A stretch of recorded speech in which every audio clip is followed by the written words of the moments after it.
I felt like I was very productive.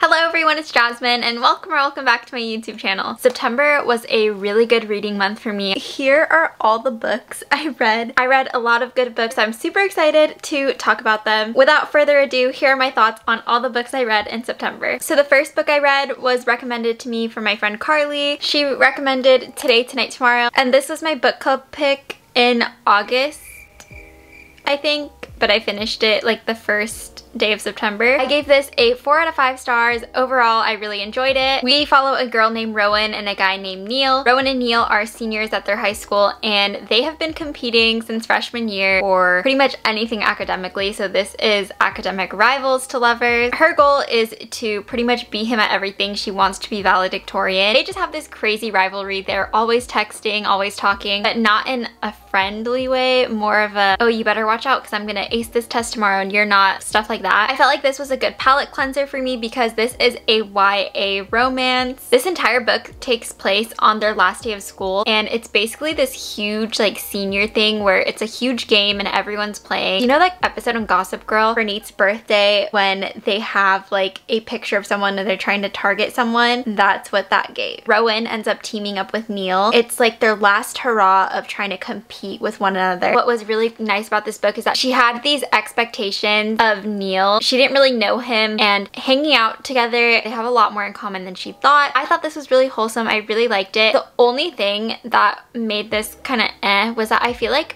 Rowan was really negative a lot of the time. It was pity party central with her all the time, and I don't know, that kind of got a little annoying just because she was super negative and I don't know if I liked that. But I did really enjoy Neil's character, just seeing how he reacts with Rowan, learning more about his backstory, and just seeing his true feelings come to the surface. I felt like it was really cute. I think Rowan just needed to grow up a little bit, and the way she treats Neil, just the way she looks at life, I feel like. She's just super negative about everything and thinks that everyone's going to think negatively about everything. I feel like she should have more faith in her friends. Overall, I enjoyed the book. I enjoyed the plot. I liked the characters. Even the side characters, I felt like all of their friends, family, really nice, really cool. Even though this took place within a day, I felt like there was so much going on that it kept me intrigued in the book and it kept me wanting to read and wanting to find out what happens. There were definitely some kick my feet in the air squealing kind of moments. Overall, really liked this. 4 out of 5 stars. The second book I read in September is actually my September book club pick, Before We Were Strangers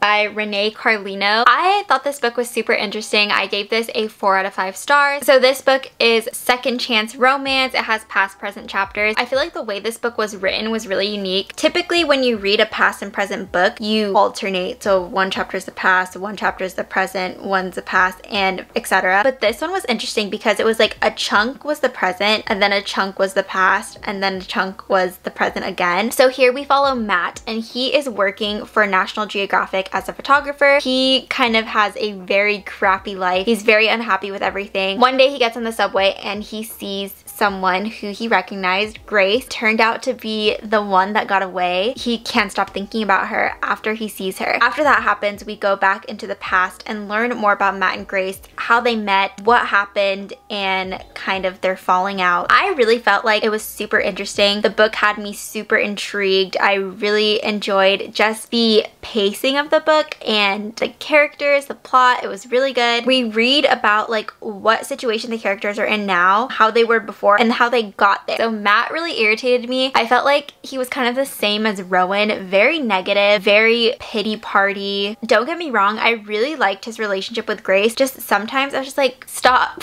I feel like he was constantly blaming other people for how his life turned out. His actions didn't help either, so it felt like you just need to take accountability for what you did to get where you are. But I did really love Grace. I love her character. She deserves the entire world. How she came to grow up after college, I really felt for her and I really liked her story. Overall, really enjoyed this book. I liked the premise of it, like the plot, the pacing. It's a really good first love in college type of romance, and then seeing them fall out out and not really having any contact, and then seeing them reconnect I thought was super special. 4 out of 5 stars. Next, I took a little break and I was reading some manga. So I read volume 2 of Special A, and I thought this was okay. I gave it 3 stars. Kind of the same thing with the first volume. I felt like it was very repetitive. I don't know, I really liked the anime, so I'm gonna stick it out. It was just so much fluff and not enough of like the meat, you know? I just feel like it's super repetitive to where each chapter they reintroduce the characters and it's like, we get it. Here we did get Hikari and Kei wrestling match as well as the school carnival, so that was cool. We see Kei obviously really likes her. She's oblivious, doesn't really realize that he likes her. I'm just waiting to get more into the other volumes to see if we get any more of that like found family, friendship, other side relationships that we did in the anime. I still continued reading some manga, so next I picked up volume 1 and 2 of Cheeky Brat. Volume 1 I gave 3 stars and volume 2 I gave 3.5 stars. I picked this up because a lot of people compared it to Maid Sama, and if you know, I love Maid Sama so much. That manga and anime literally have my entire heart, one of my all-time favorites. So immediately when someone compared this to Maid Sama, I had to pick it up. So in Cheeky Brat we follow Yuki and Naruse. I think that's how you pronounce it. Yuki is a year older than him and she is the manager for the basketball team. He is one of their best players on the basketball team. She gets really good grades, likes to be good at everything, and he is this pretty much player, playboy, whatever you want to call it. All the girls love him and he takes a liking in Yuki. I can see why some people compare it because he's kind of like Usui, kind of good at everything and immediately falls first, falls hard, and tries super hard to get the girl. Puts the girl in a situation where it pushes her out of her comfort zone and she ends up falling for him. My problem is that she falls for him in like the first volume versus Maid Sama we had to wait and it was all this yearning and longing and all this stuff. So it was a little too insta-love for my liking. However, I can see the appeal. I like that there's a sports romance factor in it. Just watching him play basketball and seeing her being the basketball manager, I thought that was cool. I think there's going to be a love triangle involved because what was introduced in volume 2. I'm going to give the series a chance still because I still have volumes 3 and 4. I just think it's okay, but I think it's fun, I think it's cute, and I read them pretty fast, so I think if you want something cute,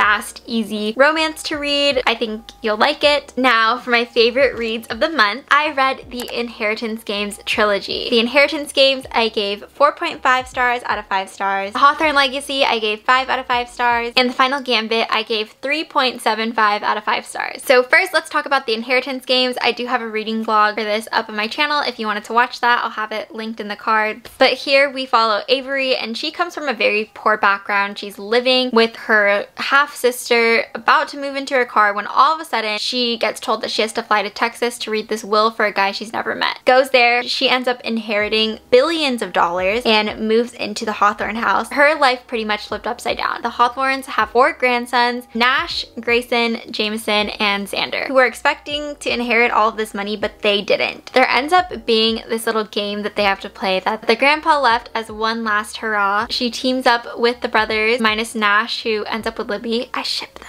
You see her go back and forth between Grayson and Jameson and the chemistry that they have between them. I am a Jameson girl forever. I think they have amazing chemistry. I love their relationship, but I just felt like the pacing of this book was really good. Romance is a subplot in this, so it's not the main aspect, but I ate up every single crumb. And I just really like the mystery aspect and like the puzzles. I enjoyed watching them solve and looking at the next clue and trying to figure out what they're supposed to do next. I felt like that was really cool, and just seeing all of them get really close, I really enjoyed it. 4.5 out of 5 stars. After I read the Inheritance Games, I immediately went to Barnes & Noble to buy the next 2. The Hawthorne Legacy was so good. In the Inheritance Game, there's this kind of cliffhanger on what's going to happen next, and that's basically where this book starts. But again, more mystery, more riddles, more clues, more dark, but a little bit darker. I felt like this definitely had a lot more romance than the first one. A lot of amazing Avery Jameson scenes. Grayson had his moments too, but like I said, I'm a Jameson girl, so obviously I paid attention to those moments. Really good. 5 out of 5 stars. I felt like the pacing was amazing. I had so many questions reading this, and I was just curious to find out what the heck is gonna happen next. Then I read the Final Gambit, and the Final Gambit I gave 3.75 stars because because I wasn't really convinced when I read like the first 200 pages, but I felt like the last 100 was really, really good. The reason why I wasn't obsessed with this was because, in my opinion,